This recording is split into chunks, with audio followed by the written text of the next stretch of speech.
So, now, to all the way back to Philadelphia, Pennsylvania, and with her weekly report, here is author, investigator, Linda Howe. Linda, good evening. Hi, Art. Hi. Well, reports about several phenomena have crossed my desk this week. One is a news story from Waurika, Oklahoma, about a rancher there who discovered that 1,700 of his cattle disappeared between August 3rd and August 7th. Did you say 1,700? 1,700. Wow. The Jefferson County, Oklahoma Sheriff's Office has put a search out for 850 cows and 850 calves. The first theory was cattle rustling, but Sheriff Don Allen said it would take 25 trucks to haul away that many animals, and that would be obvious to residents in the small farm community of Waurika. I will keep following up on this mystery. The rancher so far does not want to talk, and perhaps understandably, because apparently even the bank that holds the note on the animals have gone out and confirmed that the animals are missing. Everyone is puzzled, and of course this poor rancher is facing a major financial crisis. Sure, I'm curious, Linda, of those that you do interview or request interviews with that have had something like this happen, how many generally say, no, I don't want to talk to you, go away? It can be, in some cases, if I thought over the last 14 years, maybe 50-50. As many as 50% of the people that I talk to in interviews say they don't want to do anything publicly. Wow. So then we're missing, no doubt, a lot of very good stories. Yeah, the challenge is to get to the facts and to encourage people to come forth to discuss some of these phenomena, because that may help us all to understand, and I'm beginning to feel from the letters I'm getting from the Dreamland audience that more and more people are beginning to communicate that I think are really very, very credible and solid cases. And in this case, too, animal disappearances have been reported in other regions of the United States and Canada, even England, over the past couple of decades. Earlier this year, in 1994, 200 dogs were reported missing from backyards in northern Georgia, and several hundred cats have disappeared from Falls Church, Virginia, Plano, Texas, parts of California, and Canada just in the past few years. And the intriguing question is, could any of these animals have been lifted up in beams of light as reported in some of the animal mutilation and UFO abduction cases? I don't know how we would prove it, but the question remains, since there have been eyewitnesses to seeing animals lifted up in beams of light. Now, since last weekend's Dreamland, when I interviewed investigator Gail Stalin about 2 more mutilations in Angel Fire, New Mexico, east of Taos, there were 3 more odd animal deaths in northern New Mexico. Last Friday, rancher Max Cordova near Espanola discovered 2 of his 10-year-old cows dead with tongues cut out deep in the throat, udders removed and clean bloodless circles in the rectums cored out. That makes 7 such similar cattle mutilations in the Taos, New Mexico area just since May. And in 3 of those, pathologist Dr. John Altshuler found evidence of high heat at the excision lines, hot enough to cook the hemoglobin. What? Mr. Cordova also found another cow last Saturday lying in a pasture, shaking from head to hoof, as he put it, and then it died, cause unknown.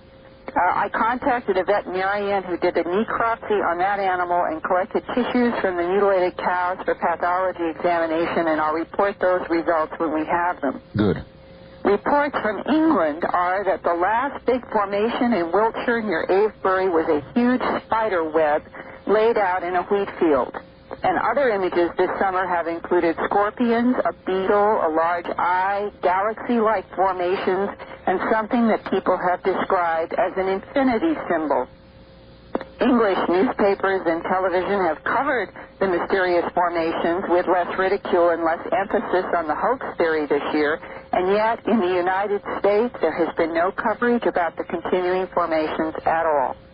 And in the next month or so, I hope to report from Dr. Levengood, who has been getting plants from England, to see again if we are finding that same pattern of biochemical and biophysical changes which cannot be hoax. Why do you think something that is a story and making headlines there in this area wouldn't be touched by the media here? Because that 1991 tabloid story about Doug and Dave being the answer to the crop circle mystery that was carried by all of our networks and CNN and Time and Newsweek and the New York Times and all of that accepted that those two old men were responsible for the mystery when it was very clear that since the phenomenon was worldwide, had been reported in up to 20-some countries in the year 1990, and going into 1991, those two men were not responsible for the entire phenomenon, but the media bought that story, and once the media, quote, mainstream media has bought the hoax theory, then they don't go back to cover it. Well, isn't it worth asking, Linda, why we have these serious questions, formations, cattle mutilations, all the rest of it, that absolutely cannot be explained, and the media deals with those stories, and then along comes one hoax story, they buy it hook, line, and sinker. Right, and it's like one of the ranchers in Alabama last year that I interviewed for my new documentary said to me, it's denial, Linda. Denial is a coping mechanism for people. It's much easier to deny it than it is to face the facts that some very strange kind of intelligence is interacting with our planet. I guess maybe that does explain it, Linda. And going from the standpoint that we are dealing with hard physical evidence in the crop circles and the animal mutilations and even in the human abduction syndrome, there's also the hard physical science area that was involved with the impact on Jupiter. And last week in Europe, a group of astronomers, physicists, and other scientists met in Holland to discuss the latest updates about the comet collision. Mm-hmm. And one of the lead investigators, Dr. Heidi Hamel, she's an astronomer at MIT who specializes in high-speed satellite imaging and spectroscopy. And in fact, she was the one who was getting all those first images, and she's the one who took happily that big bottle of champagne right into the first television news conference to present it to Dr. Eugene Shoemaker and his wife and others when they had the very first image of that big black circle at the bottom of Jupiter. And I talked with her Friday about what scientists have been learning so far in the wake of the spectacular explosions from the comet impact, because even in that there have been some mysteries that are yet not solved. And just a moment, I will hook up here and we will hear Dr. Hamel. All right. She may be the one that for a while we called Heidi. We've had some tantalizing hints of interesting things on Jupiter. Some of the way that the material is spreading, particularly in ultraviolet wavelengths, is very interesting. We're seeing spreading in latitude, things migrating across the normal lines of latitude. You know, when you look at Jupiter, you see these bands. Mm-hmm. And, you know, normally the winds blow along the bands. So that's what we think of as the winds. But when we take some of this high-altitude material, it looks like it's just drifting across the bands. And that would suggest what? No atmospheric motion at the upper? Well, it suggests different atmospheric motion at those upper levels. It's not blowing, the winds aren't blowing the same way high up as they are deep down. And we didn't really have any way to measure that before. And now we're starting to think that we can actually see that motion happening, which is one of the things that we were all very excited about beforehand. We thought, you know, we might be able to do this, and now we're starting to actually believe we really can. And how long do you think, at this point, are these brighter spots on the surface of Jupiter going to last? Will it be a permanent one? Well, that's a good question, and I don't think I can really answer that in any detail. We know the features are still there now. We just had some new data from the Hubble telescope come down yesterday, and you can very clearly see them, and we can see them in ground-based images, too. You don't need the Hubble to see them. So we know that this stuff is still hanging around there now, more than a month afterwards. As to whether or not it's going to be permanent, we really don't know. We won't know that for a while. Maybe next year, if we see these things are fading rapidly, we'll be able to say, yeah, they're going to go away. It's pretty clear they're not forming a new red spot. Some people thought, oh, this is how the Great Red Spot was formed. But that doesn't seem to be true. We're not seeing giant new vortices or hurricanes forming at these latitudes. We're really seeing a band of material. So it's just a question of how long it takes that band to fade. It might take a year. Might take two. And somebody with like a normal telescope, let's say a 4-inch dynoscope reflector or something like that, can they still see these impact places clearly? Someone with a small telescope who knows what to look for can probably still see them.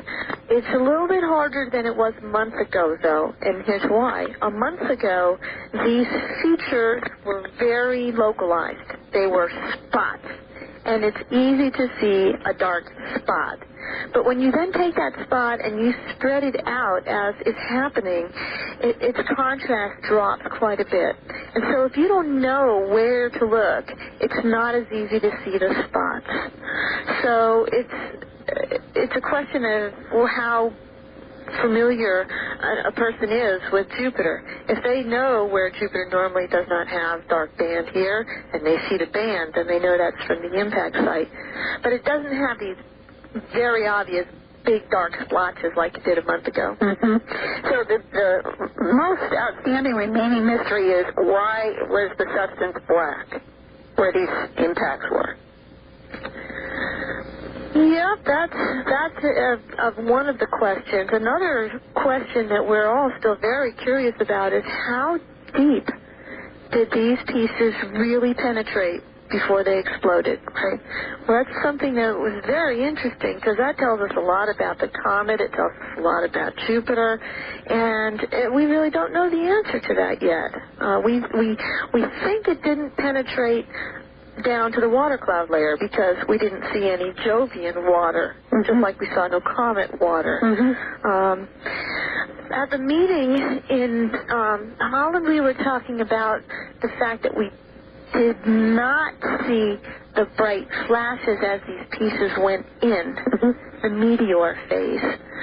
Most of what we saw was the fireballs blowing out after the pieces had exploded. And the fact that we didn't see them on the way in suggests to many of us that they went relatively deep, below the ammonia cloud decks, which is really the top cloud layer that we see at visible wavelengths.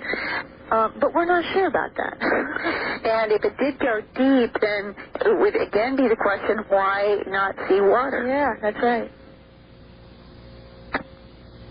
So, Art, the mysteries about Jupiter are still not all resolved, and at the end of September there will be another major scientific meeting in Baltimore. There might be more to report then.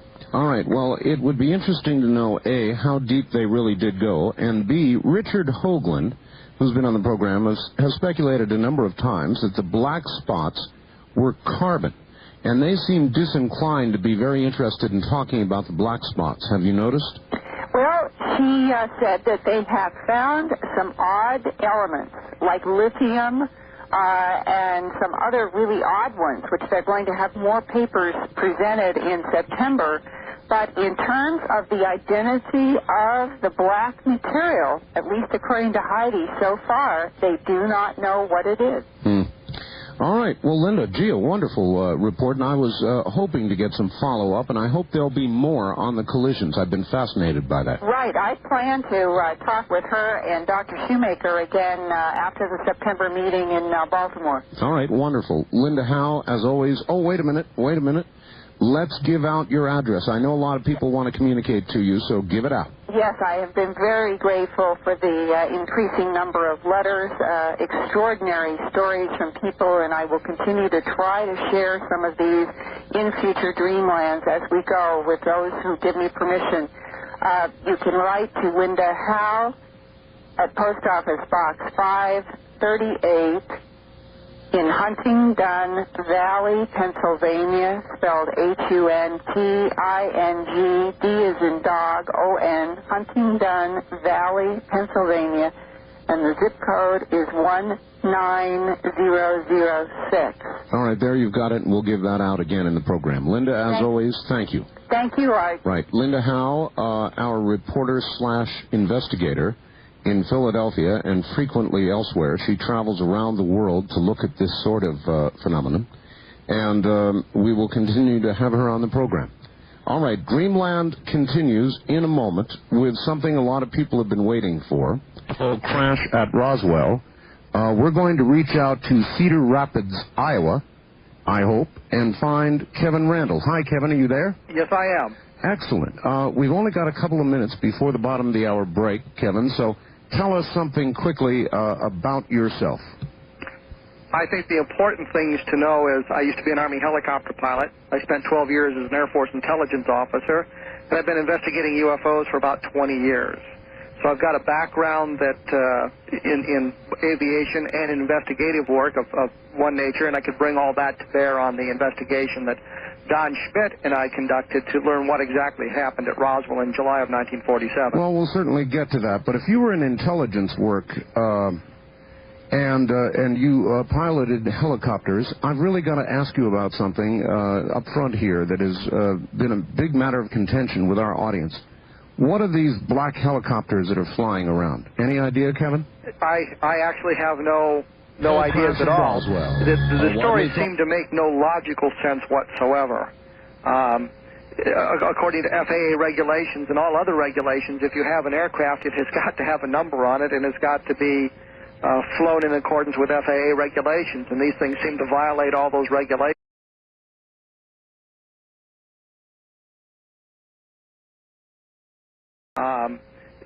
According to FAA regulations and all other regulations, if you have an aircraft, it has got to have a number on it and it's got to be flown in accordance with FAA regulations, and these things seem to violate all those regulations.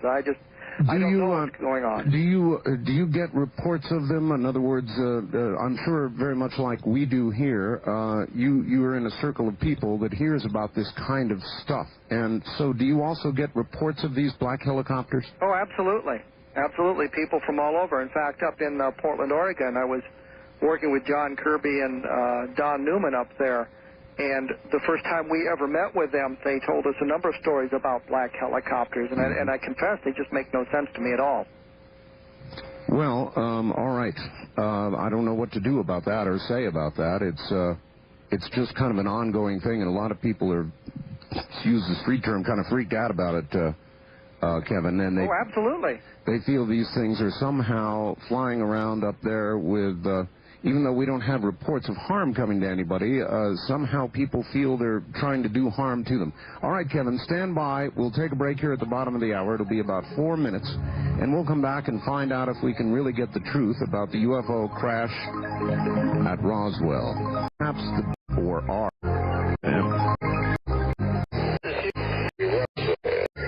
And here, the UFO crash at Roswell. Kevin? Yes. Good. Welcome back to the program. Thank you. All right, Kevin. Just before we get started with regard to your story, recently Showtime had the movie on, Roswell, which I saw, and I don't want to lead you into any review you don't want to give, but I sure would like to find out from you what you think about that movie. Well, it was based on the first book that Don Schmidt and I did, The UFO Crash at Roswell. So, frankly, we liked it. You liked it? Yes. But we were prejudiced. In fact, both of us are in the film in cameo roles. Don plays a bartender, and there's a scene in the sheriff's office where there's a newsman way in the back arguing with a deputy, and as they move in and out of the camera, you can see me back there arguing with the deputy. Oh, no kidding. That was you, huh? Yes, that was me. Yes, I do recall. I certainly do recall.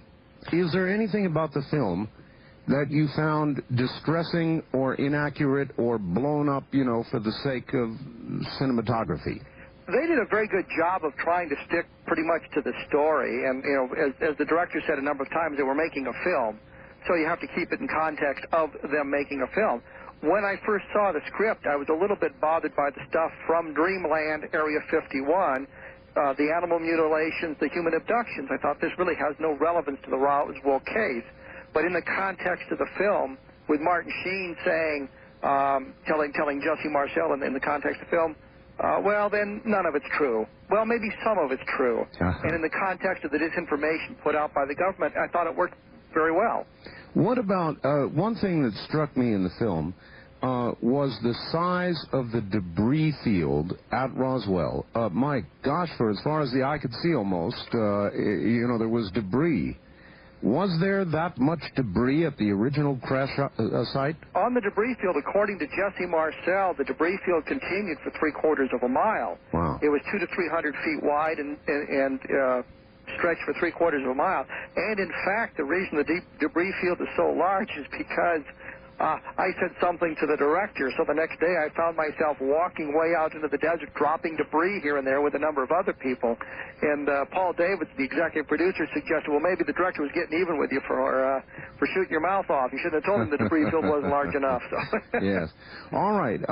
Let's back up a little bit and have you tell the story of the truth about what occurred at Roswell as best you've been able to determine it. And how did you determine what the truth was, by the way? Series of interviews, no doubt. Interviews with the eyewitnesses, people who were there. No longer are we relegated to having to deal with this on the basis of my father saw this and told me about it, my husband saw this and told me about it. We're now to the point where this is what I saw. So we have the first-hand witnesses, all of whom are named, or the majority of whom are named in the book. How many witnesses of that caliber were you able to find? We have found about a dozen people now who were on the debris field, on the impact site where the craft and the bodies were found, who have talked to us about some aspect of it. Unfortunately, a number of them have since passed away since we had an opportunity to talk to them, but we do have that many. And in fact, Don Ecker at UFO Magazine in California just found another first-hand witness who corroborated some of the things that we published in the book. So no longer can people point to us and say, well, the way you ask questions, your agenda had you lead these people into what you wanted to say. Now there's a witness that we had no contact with when he first told the story, who was found by someone else, and now that we've been able to review what he said, he tends to corroborate what the other first-hand witnesses had said it well. Have you spent any introspective time, Kevin, asking yourself that question, did I lead people into this? Did I put ideas in their head, or was I objective? That always runs through your mind, especially when you begin to get to the story as you wanted to hear it. I mean, we wanted to find the first-hand witnesses, people who see the craft and bodies, and when we began to find those people, the question was, are they telling us what we want to hear? That's right. Or are they telling us what they actually observed? And how can we corroborate this? And what it turns out is we kept a lot of the information to ourselves before the publication of the book for that very reason. One of the first-hand witnesses we identified as Steve McKinsey in the book because he asked us not to use his real name because he valued his privacy. But he led us down a number of roads that we had not gone before. The crash site the impact site being much closer to Roswell, not the debris field found by Mac Brazel, but the impact site. The shape of the craft not being a classic flying saucer with a dome on it, but something more heel-shaped, the number of bodies, what they look like. He told us all this stuff, and it varied from the conventional wisdom. And we thought, well, this is wonderful, this is what we want, but is this guy feeding us a line? Sure. But we found corroborative testimony. Louis Rickett, the NCOIC of the counterintelligence office at Roswell, corroborated the shape of the craft using the same words almost, that it was heel-shaped, that the drive they made from Roswell, he and a man that he identified as Sheridan Cavett, made from the base at Roswell was about 45 minutes to the impact site, not the 2.5 to 3 hours it takes to get out to the debris field. So it's much closer to Roswell. Well, let me understand. The impact site versus the debris field, how much distance between the two? About 40 miles. 40 miles? Based on what we've been able to determine, 35 to 40 miles. All right, well, then that means the craft broke up in the air. The problem we have with that is that it looked like an intact craft was found on the impact site. We have a debris field, and the debris, the wide range of debris, you don't have the wide range of debris you'd have if the thing broke up in the air. You have some metallic debris, you have some wires, things like that. But if an airplane broke up in the air, you'd have a lot of other stuff. and you don't have that on the debris field. Well, yeah, but that was a gigantic debris field, and how much of that kind of stuff could any craft lose and still be basically intact to impact anywhere else? Yeah, that's a very good question, and we simply don't have the answer to that question. What we know is we have a debris field, and that was described by a number of people. Mac Brazel telling his son talking about that. We have General Exxon, for example, told us about two distinct sites, the one closer to Roswell, the debris field. Yes. We have a number of witnesses telling us those things. There are questions we don't have the answers to because we haven't got to the internal workings of this thing. All right, the creatures that they showed in the movie, how did they arrive at how to make those creatures look in the movie? I believe what they did in the movie was they took some of the testimony that came about in our from our first book, some of the things we'd said in the work that we were putting together for the second book, The Truth About the UFO Crash at Roswell, especially based on the eyewitness testimony we'd since uncovered, took some of their cues from the abduction phenomenon in the current state of UFO literature, and created a being that sort of fit all the descriptions. But the beings found at Roswell, according to the eyewitnesses that we talked to, were much more human-looking than they were alien-looking. They're not the typical grays. The eyes, although larger than human eyes, still had pupils. The heads, although slightly larger than human heads, were just slightly larger than they would be proportioned for the bodies. The bodies were extremely thin. The bones were very fragile, according to that. So some of the things that we had learned from our investigation were incorporated in it, but they also wanted to make the creatures look alien, more alien than they probably were. All right, fine. Well, even so, Kevin, assuming that there were beings and they were recovered, we would not do autopsies and then cremate the remains. We would obviously retain for all time, through some method or another, these bodies. So someplace now, today, those bodies must exist. Yes. The best information we have, and again, this is very speculative based on just a couple of people, is that they are in Nevada. Not at Greenland, not at Groom Lake or Area 51, but at a special location in the central areas of Nevada in the mountains. Really? As you know, 90% of the state of Nevada is government territory. Oh, we well know that. Yeah, and our understanding is that there was a special facility created in central Nevada in the mountains for the preservation of the bodies and a great deal of the debris recovered at Roswell. Gee, I feel honored. In the same state with the bodies, huh? Would that be some? I'm always looking for some way, Kevin, rather than reviewing what occurred all those years ago, fascinating as that is, to approach it today and try and prove it today. I mean, everybody wants to do that. That would be one way. That certainly would be one way. I think one of the other things we need to do is, and I think Don Schmidt and I have done a fairly good job, and to give credit where credit was due, I think that Stanton Friedman, I think that Bill Moore have pretty well explored what happened at Roswell back in 1947. What we need to do now is find out what happened at Wright-Patterson Air Force Base in 1947.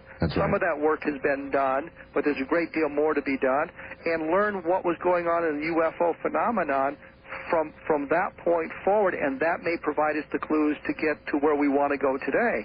But we need to take the investigation out of New Mexico and move it into Ohio and other locations.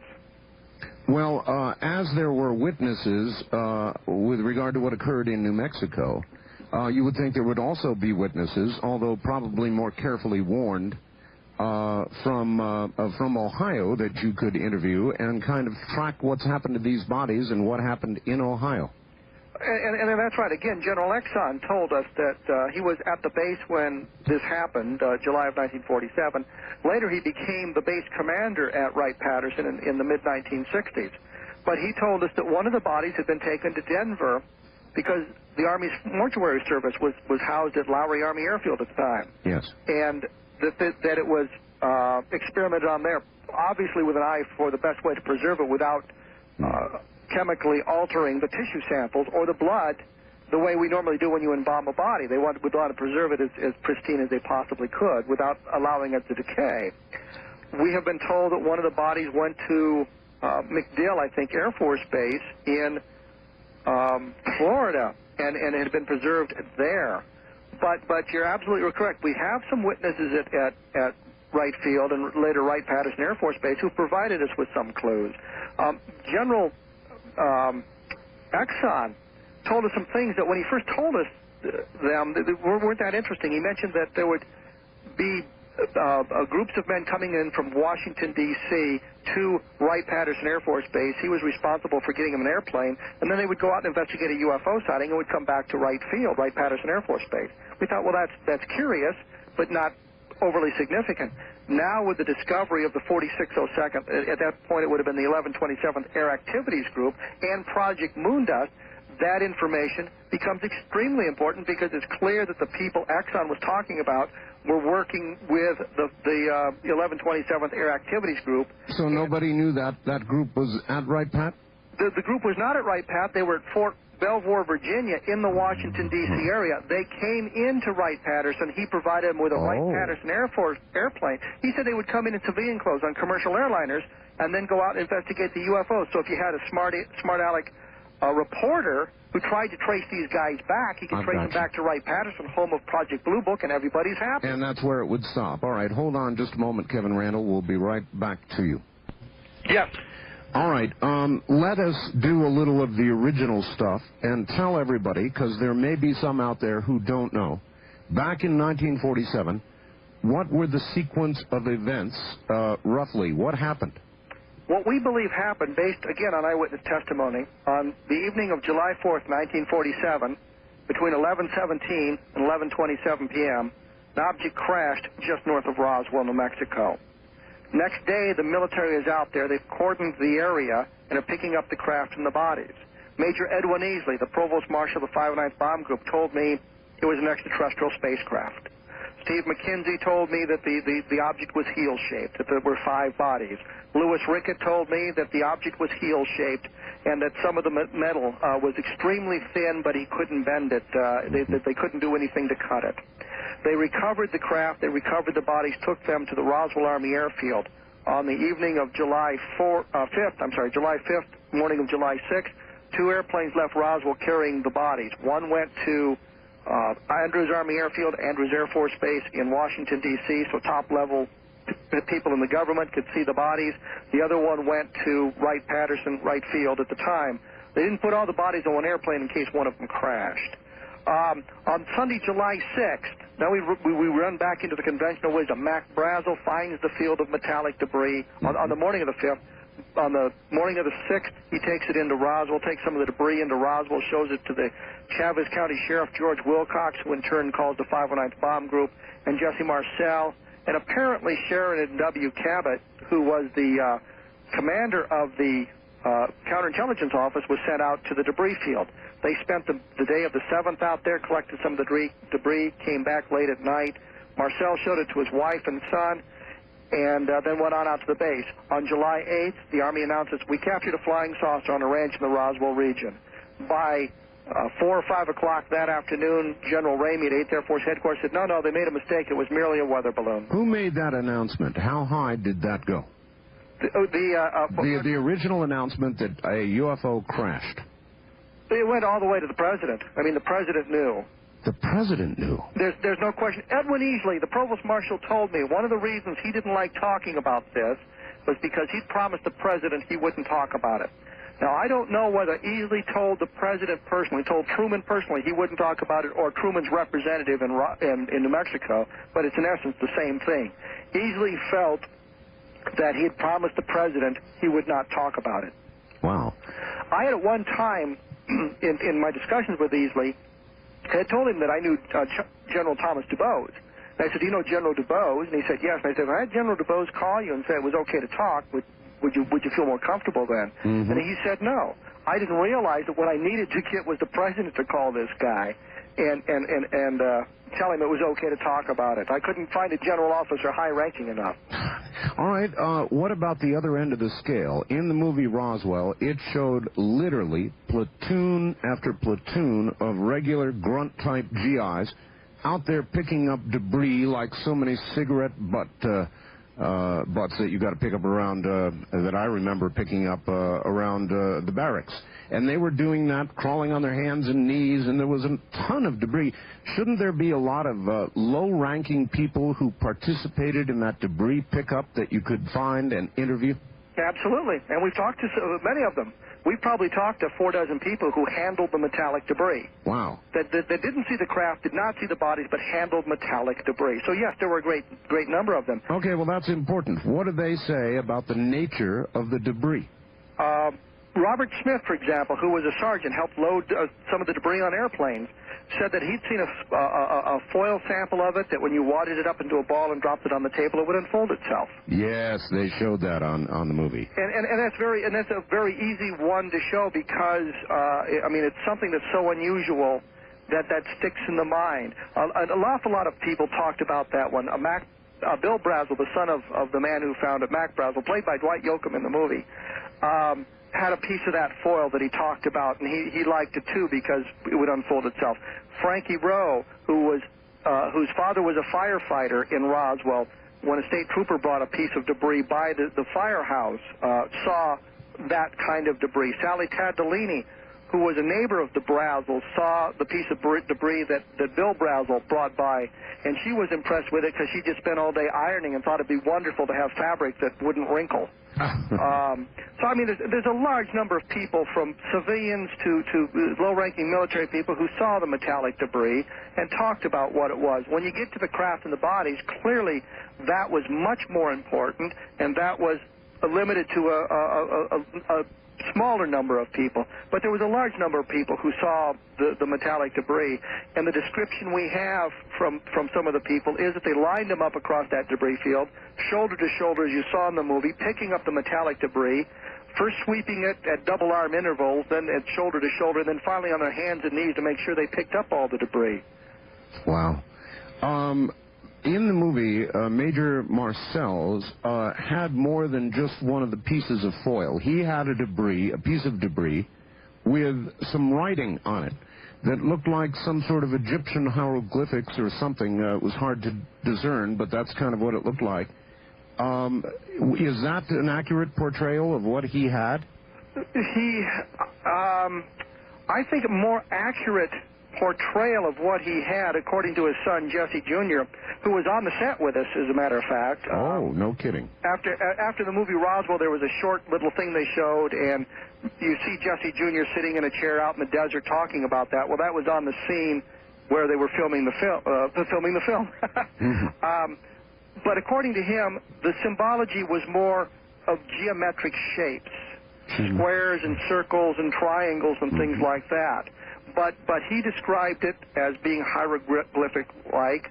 I think Mac Brazel told people that it was like Chinese writing, the Chinese symbol writing, of course. All right, so, still just as strange. Kevin, I've got to ask you to hold on for a sec. We're at the top of the hour. We're going to do a little bit of news here at the top of the hour, and we'll be back with you. We're wanting you to hear what it is we have to say. No, just kidding. What it actually is severe thunderstorms in Vernon at the sea. At any rate, that it occurred place between, say, the best. Well, it went off, of course. Of course. I believe that it occurred just prior to the hour, which would mean while you were detailing some of the events at Roswell, it went off, of course. Of course, naturally. Mm-hmm.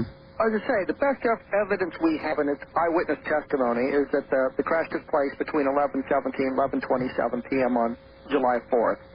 July 5th, the military moves in, cordons off the area, recovers the craft, recovers 5 alien bodies. The same day, Mac Brazel finds his debris field.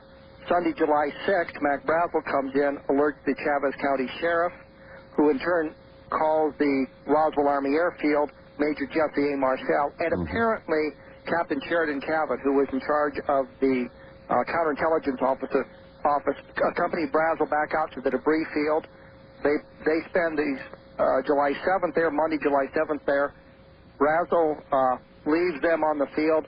Marcel eventually sends Cavett back to the base. He stays there until dusk, drives home, shows some of the debris, the metallic debris, to his wife and his son, and then takes it on into the base. On July 8th, the military announces they have a flying saucer. Roswell Army Airfield captures flying saucer and ranch in Roswell region. 3 or 4 hours later, General Roger Ramey, commander of the 8th Air Force, announced, no, it's nothing more than a common radar target. The officers and men at Roswell overreacted to the historical times that they were in and misidentified this fairly common weather balloon as a flying disc. And that pretty well shot down the story until Marcel surfaces in 1970 talking to friends and, in fact, a woman who did a college thesis on it about having captured a flying saucer. And then, of course, from that point, UFO researchers became involved with Bill Moore's book coming out, I believe, in 1980, detailing part of the Roswell case. And so how do you feel about it now? You've done all of these, I presume now it's years of investigation. What do you personally believe, Kevin? There is no doubt in my mind that what was recovered was an alien spacecraft. I based that on the eyewitness testimony given to me by Major Edwin Easley, for example. He was the Provost Marshal of the 509th Bomb Group, told me it was extraterrestrial, also told the President that he wouldn't talk about it. It was something so important the President had to become involved in it. Jim Ragsdale, who was a civilian living in the area, happened to be camping out in that area the night the thing crashed, was there the next day as the military came in and cordoned off the area. He saw the military coming, so he got out. But he saw the craft and he saw the bodies. He thought they were dummies. He didn't think they were real people because they were too small. We talked to W. Curry Holden, Dr. Holden, who was the chairman of the Department of History and Anthropology at Texas Tech University. Holden told me personally he was there, he'd seen it all, he'd seen the craft, he'd seen the bodies just north of Roswell. So we have a wide range of testimony from very credible people, including men who have PhDs, to military officers, to civilians who saw something, and we've been able to talk to them and learn what they saw. Well, that's remarkable.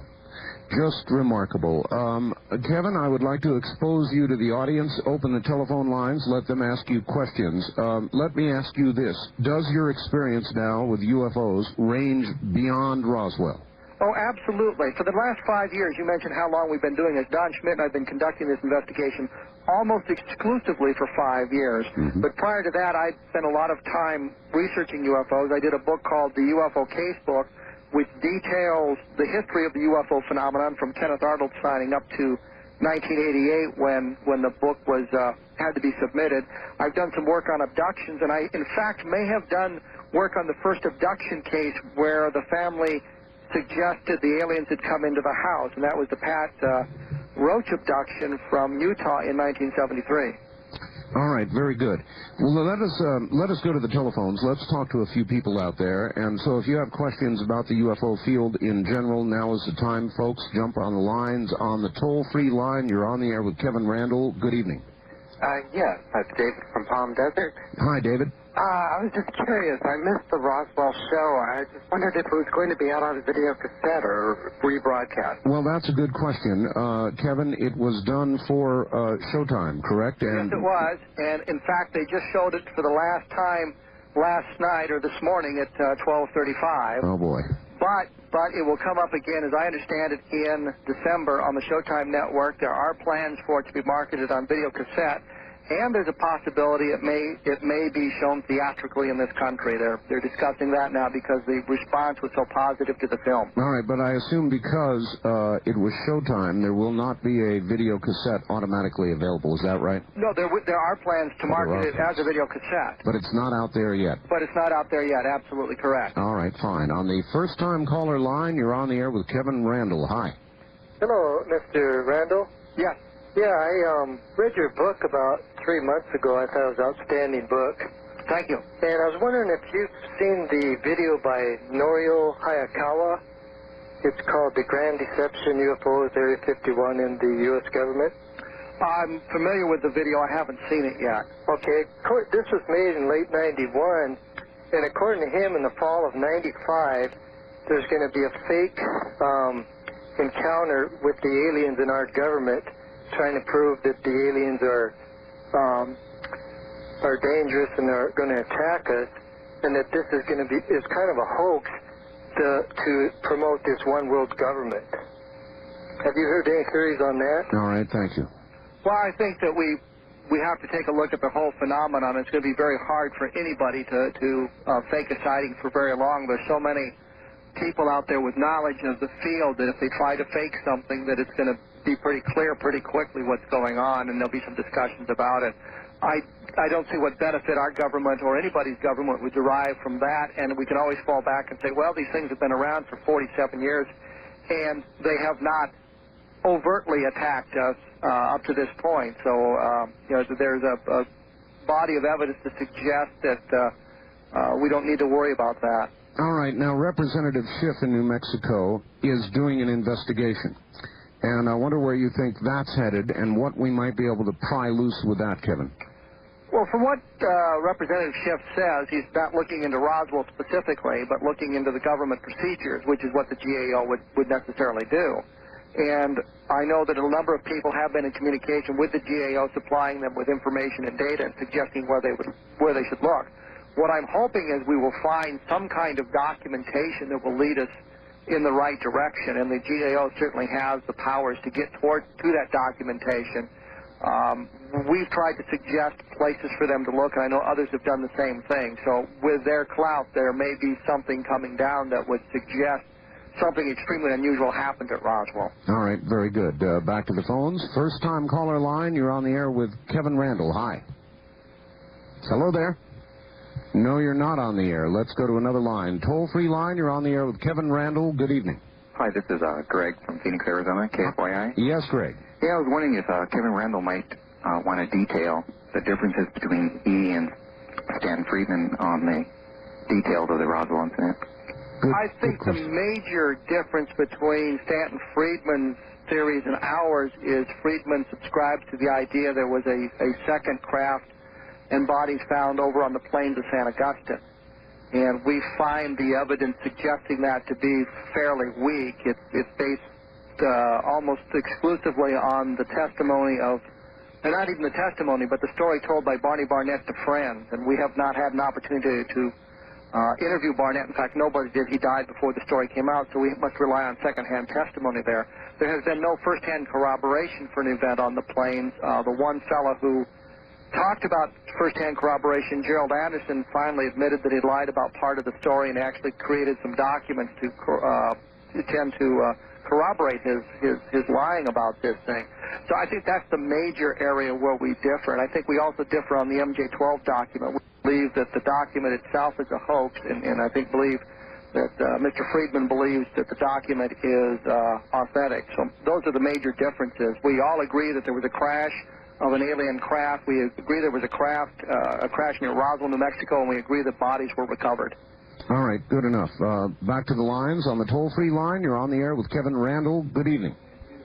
Hello? Hi, yes. Yes, ma'am. Turn your radio off, please. Turn your radio off. Off. Yeah, Hi, yes. I had a question for Kevin Randle. Sure. Where are you calling from? This is Allison from KVI Country. Okay, Allison. I was wondering if there were a sex. Did they have any type of sex, or how many were there that they found, or anything like that? And if I could, from Art sometime tonight, get his BBS, how to get on his BBS. All right.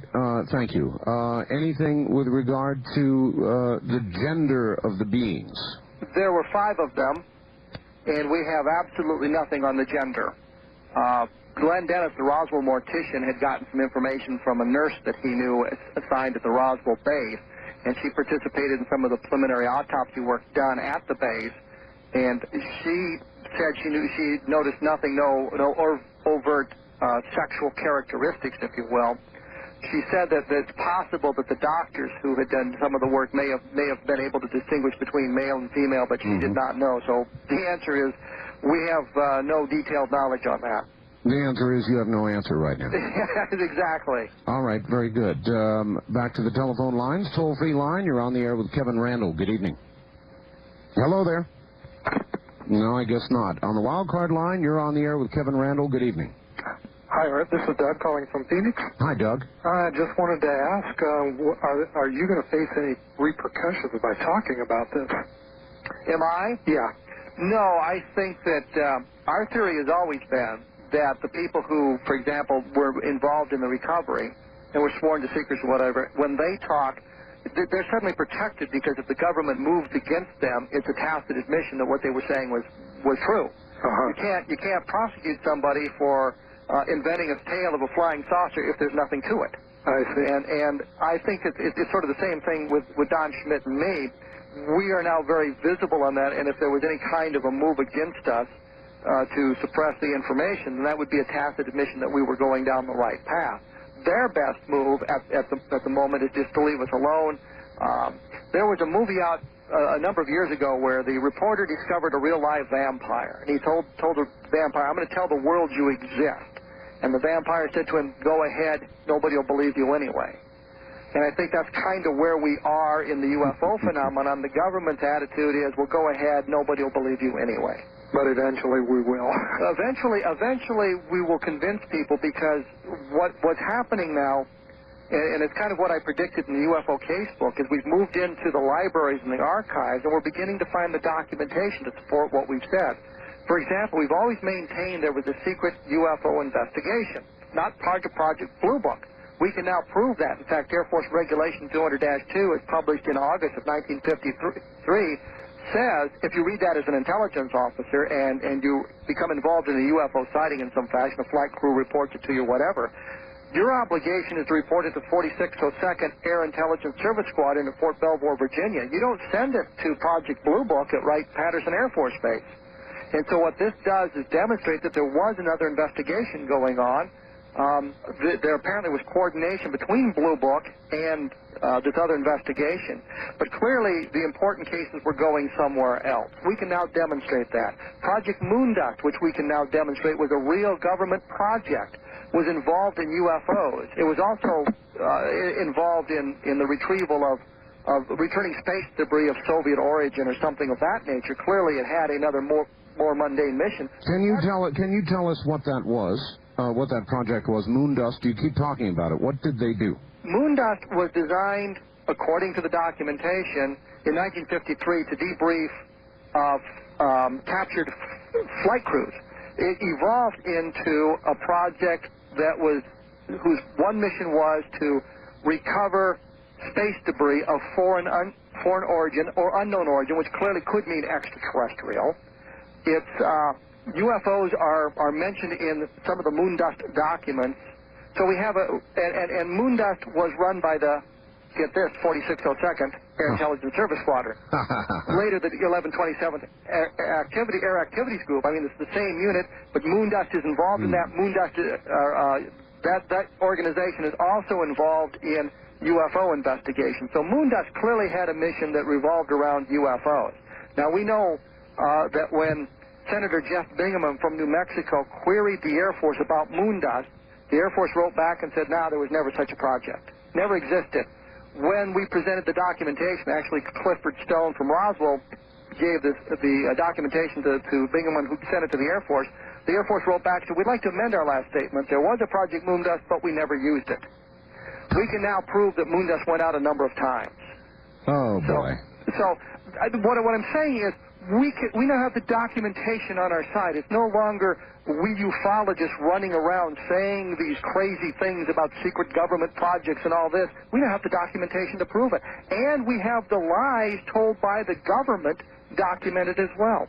What do you think movies like Roswell and books like your book will eventually produce? Well, what we're hoping is the movie, because they followed as closely as they possibly could, keeping in mind it is a movie, the situation, it opens that door to a lot of people who'd never heard of Roswell. What is Roswell? Well, the movie tells you pretty much what it is. It doesn't tell you how detailed the information is. Our book, because we were very careful in listing the sources, footnoting everything, giving a bibliography that has more than 200 items in it. Right. The list of organizations that participated in the investigation provided us with information. All that information is detailed in the book so that when someone comes into this new, they realize the level of investigation is not Don Schmidt and Kevin Randle, sensationalists, decided that they were going to blow Roswell up into something You are listening to North America. To make money, but they had actually done a lot of research into it and come to these startling conclusions, if you will. So what we have to do is convince the media and convince the public this is an area of legitimacy. It's not the area of crackpots and drunks and that sort of thing. And I did a radio program just last week, and someone called in with his UFO sighting, and the host said, well, what were you drinking? And I thought, well, that's interesting, because here we have the same problem we've always had. If you see a flying saucer, you must be drinking something. Yeah, that's right. Or you must be crazy. It's not that, well, gee, maybe you saw something extremely unusual in the sky and you're a sober citizen, but the immediate assumption is, what were you drinking? And I think what we've got to do is we've got to remove that. We've got to prove to people something happened at Roswell, which we can do. We have the New York Times, for crying out loud, mentioned the Roswell case on the front page of the July 9th, 1947 edition. So we can prove something happened there, something crashed. We can prove there was a cover-up based on the testimony of many of the participants. General Thomas Dubose told us that the balloon was a cover story for General Ramey to get the reporters off his back, but he was not to discuss it with Ramey. It was a cover-up. We can prove that. Now, I believe, based on all the people we've talked to and the testimony we've taken, that we can get to the extraterrestrial answer. I mean, Edwin Easley told me it was extraterrestrial. Oh, that it would be so. I hope so, Kevin. Hold on. We're at the bottom of the hour. We'll be right back. You're listening to Dreamland on a Sunday evening. This is Kevin Randle. He's talking about the truth about the UFO crash at Roswell.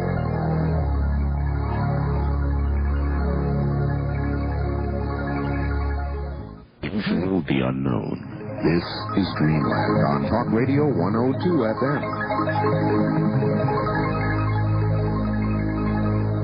This is a pre-recorded, previously broadcast program.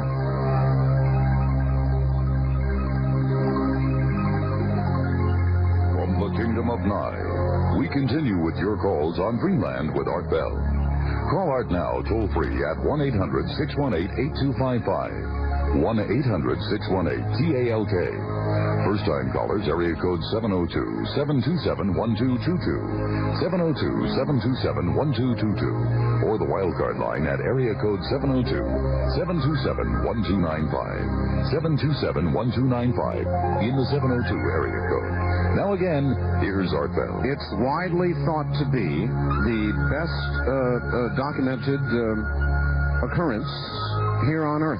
That is to say, whatever it was that crashed at Roswell, New Mexico. That's what my guest is talking about this evening. His name is Kevin Randle, and he'll be back with more of it in just a moment. It's Randle, Kevin? Yeah. Okay, good. Tell everybody, Kevin, how they can get your book. Well, it's in the bookstores, of course. So you get to the bookstore, you can do it that way. Mm-hmm. But it's also available through 1-800-462-6420. So they can call that toll-free number. Give us that number one more time, please. 1-800-462-6420, and they can order it through that number as well. How much is it? It's $19.95, and I think there's $2 shipping and handling for ordering it that way. If you go to the bookstore, you might be able to con them out of a 10% discount or something like that, but it's $19.95. All right, very good. Back to the telephones now. Kevin Randle, the author of The Truth About the UFO Crash at Roswell. On the wildcard line, you're on the air. Hello. Hello there. Yes, this is Steve from Washington. Hello, Steve. Yeah, I got two questions for you. One for your guest is, why isn't there a possibility that was a smaller craft that it collided with that caused that size big debris field? And number two is, on your alien photo, have you passed it off to a marine biologist? Because I believe that photo you have is of a devilfish or a skate. It's called a devilfish or a skate. Well, look, the photo is soon going to be available to everybody, marine biologists, you, everybody else. So until you see it, it's kind of a hard call, isn't it? Well, you described it, and what you described, I just saw it at a seashell store up here. Okay. Very good. Well, then when we get the photo out, you can so declare it, sir. Okay. All right? All right, thank you. All right, thank you. Kevin, any comments? Again, we just don't... He was asking you about the possibility of another craft or a small... Yes, I know. And the thing is, we just don't have enough information. We've got a field of metallic debris. We've got an area, an impact site where craft and bodies were found. We don't know what else was picked up there. We're basing it on the eyewitness testimony of the people who were involved. And until we can get better data, it's very hard to guess exactly why we had such a large field of metallic debris. Mm-hmm. We know it was there because it was described by a number of people, including General Exxon, who flew over it sometime later. But we just don't have all the particulars at the moment. Is any of that debris available today? None of it is in private hands that we've been able to locate. Now, we've heard stories from people. Robert Smith, for example, said he knew a sergeant that had a small piece that he'd stuck in a pocket. And we've tried to trace that guy down and had no luck finding him. There is metallic debris available. It came from the Yuba Tuba sighting from September of 1957. And that is currently held in California. And a lot of work has been done on that. The Center for UFO Studies, for example, in their latest, I think it's the latest issue of the Journal of UFO Studies, details the work done on the Yuba Tuba sample over the last couple of decades, and the conclusions are drawn in very scientific terms about all the various testing done on it, and that the conclusions drawn, for example, by the Condon Committee, that they showed that the metal samples were not completely pure, just do not make sense in good scientific terms. So it's something that people ought to take a look at. So there is some metallic debris held in private hands that has been tested and suggests that it was something not available on Earth. And then, of course, there's all sorts of other types of physical evidence, landing trace cases, where the craft interacts with the environment, photo cases, radar cases, where there's some kind of indirect evidence provided. All right, Kevin, back to the telephones now. On the toll-free line, you're on the air with Kevin Randle. Hi. Hi. When you were off the air, he was talking about the crash site and then the debris field being 40 miles away. That was the part that was blacked out when he had the thunderstorm. I was wondering if you could have him explain that further. All right, fine. Kevin, you want to roll back over that one more time? Best evidence we have, again, eyewitness testimony. There's an impact site close to Roswell, 30 miles away from the front gate, just off Highway 285 north out of Roswell. The debris field is much closer to the Corona area, the area that Mac Brazel found. The debris field is approximately 3/4 of a mile long and maybe 200 to 300 feet wide, filled with metallic debris. Now, on the debris field, we don't have the range of debris you'd expect if a craft had come apart, if an airplane had come apart.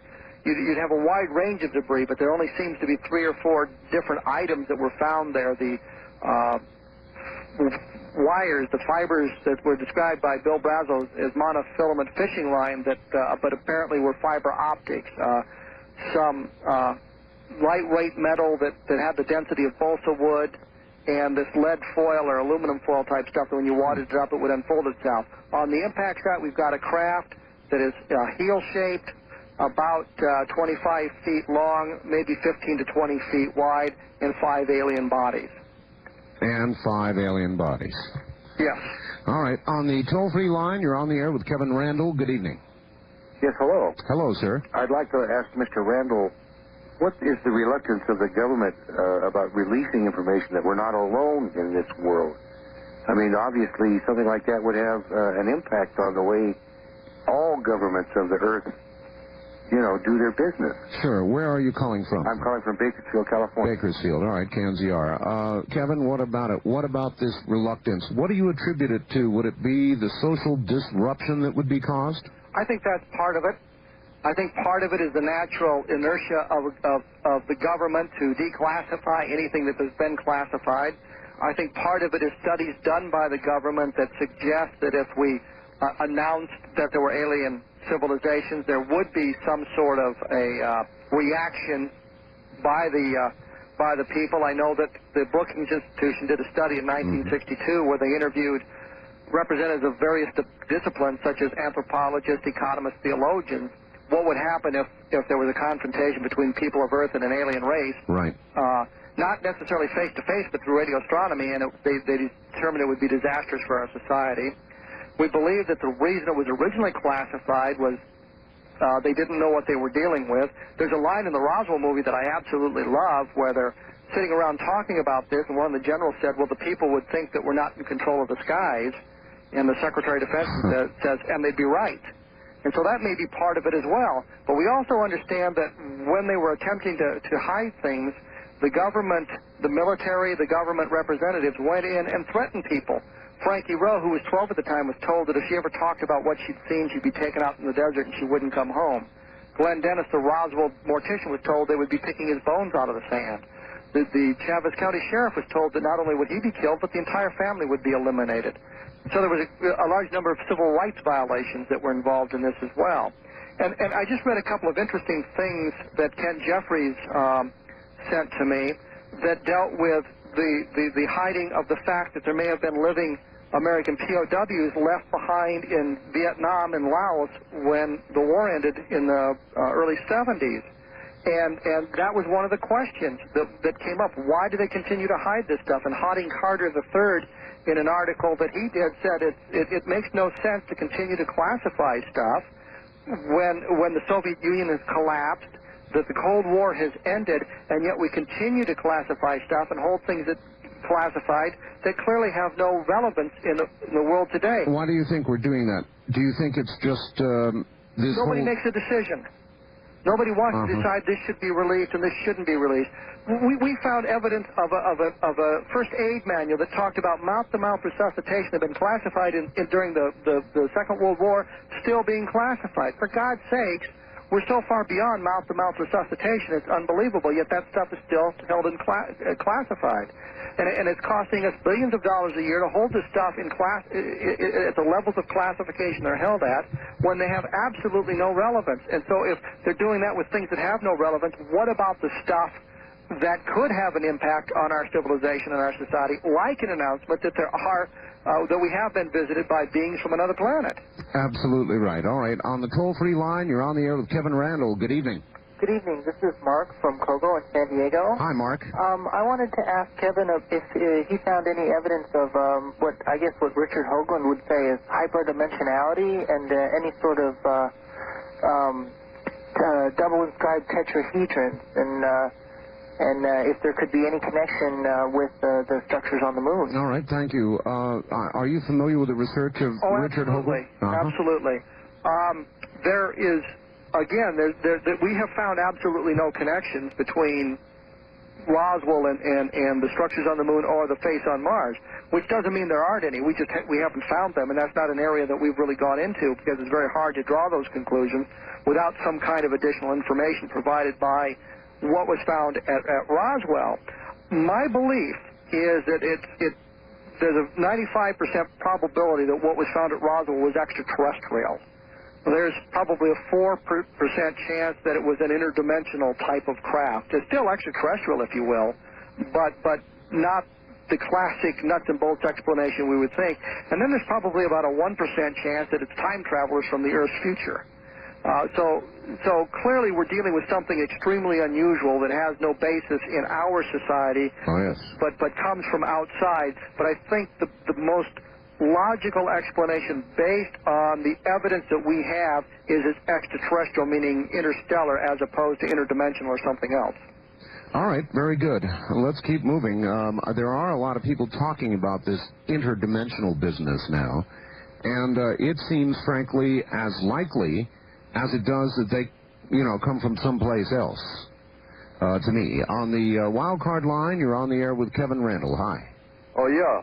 Hi, I'm calling from KOPE land. Yes, up Northern in California. Yes, sir. Okay, now this thing that happened in Albuquerque last night at the convention center, there's supposed to be, it was advertised as an intergalactic reception, kind of sort of like, perhaps like, if enough of us Earthlings would call forth them to come in. Now, this took place yesterday.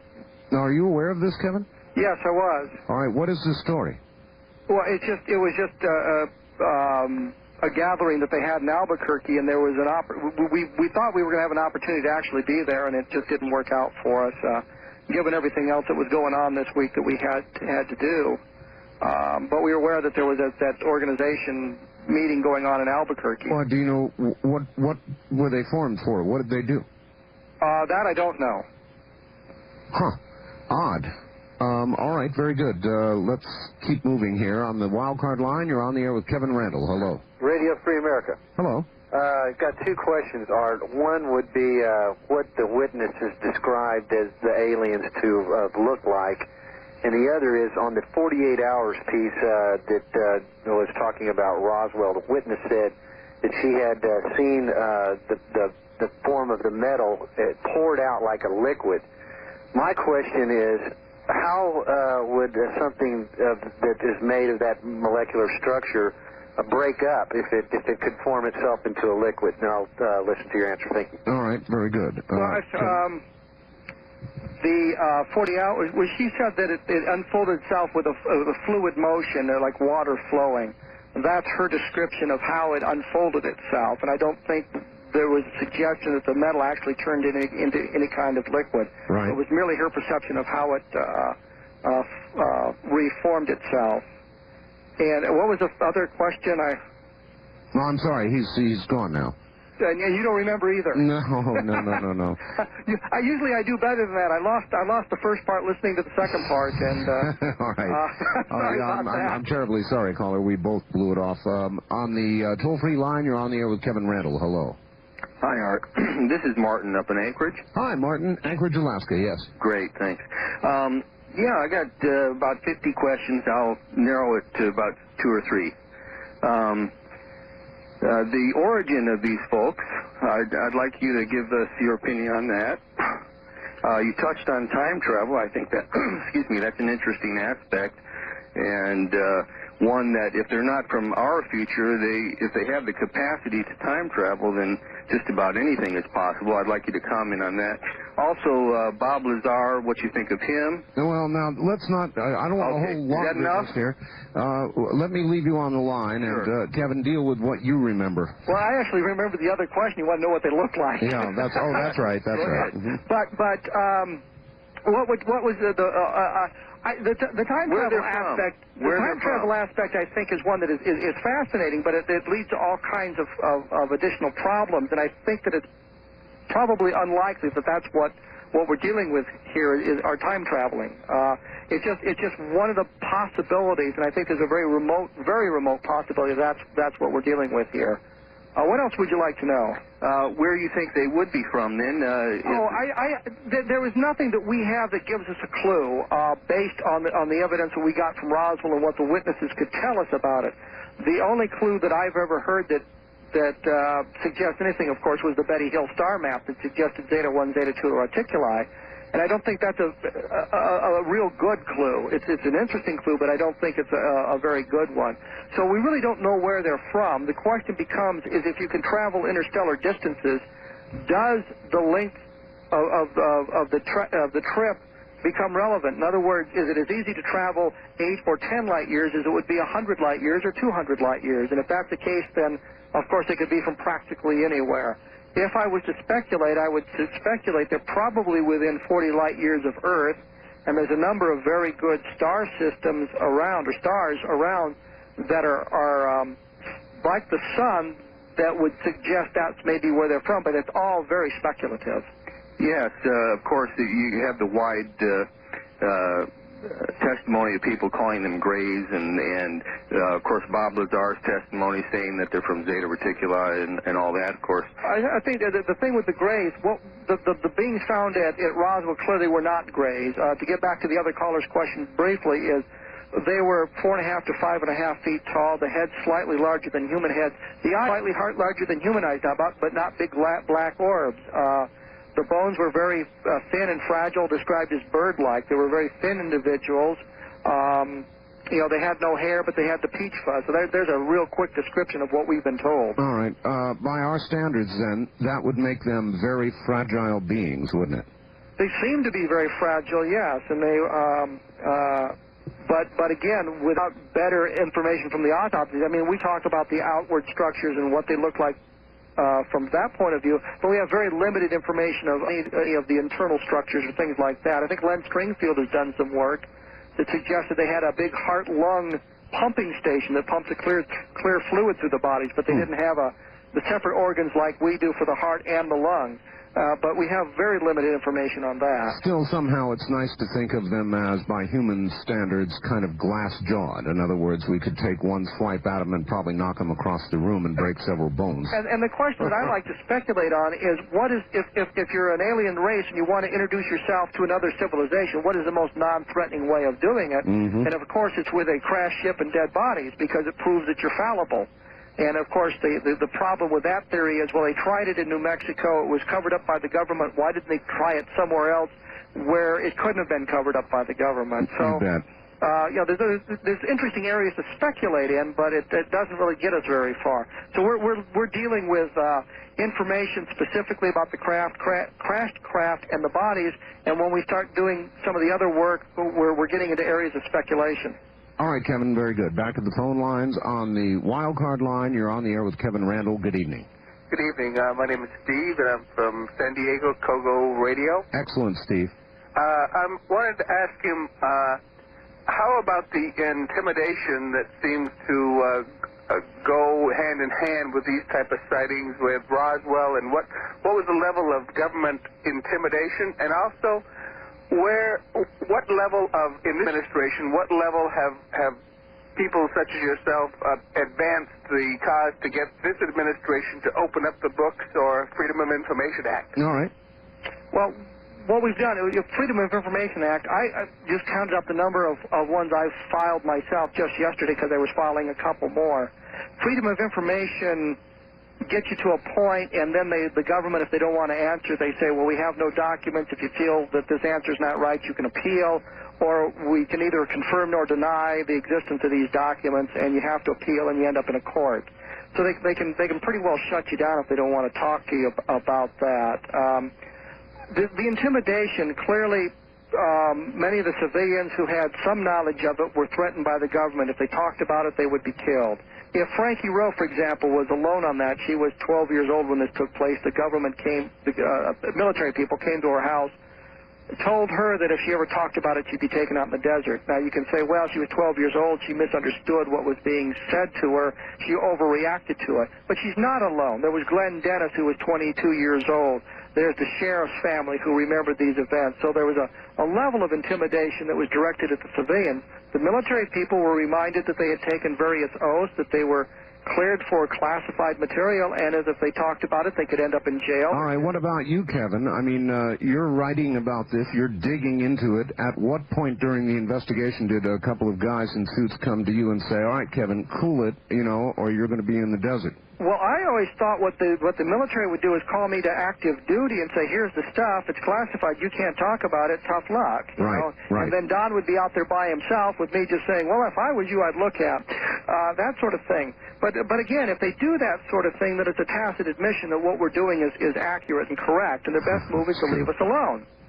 Saying that's exactly what they're doing. So time had taken care of a lot for them. Yeah, I think so. And again, this brilliantly orchestrated cover story that they started, and the curtain of ridicule that they've pushed down on UFO sighters works wonders for us. We did the Chicago Tribune, for example. No, we're going to have to hold it there, Kevin. Sure. We'll come back to that point. It does work wonders. There is no question. This is Dreamland on a Sunday evening.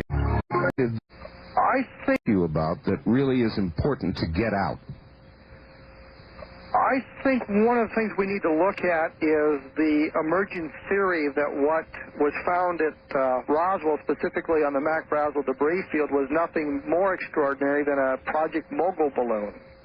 That seems to be the latest theory that surfaced in the last few weeks. What is a Project Mogul balloon? Project Mogul was a constant level balloon project designed specifically to put an instrument package up in the atmosphere to monitor the Soviet experimentation with atomic weapons. Oh. And these were launched in June. Some of them were launched in July of 1947. And the emerging theory by some is that what was founded by Roswell was nothing more extraordinary than this Project Mogul balloon.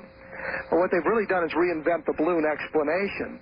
They've ignored a large body of testimony to get to that point, accepted some testimony from three specific witnesses, Bessie Braswell Schreiber, Jason Callahan and a fellow identified only as reluctant, but without good evidence to support it. But more importantly, the documentation available shows that they believe it was balloon launch number 9, but they cannot prove there was any balloon launch number 9.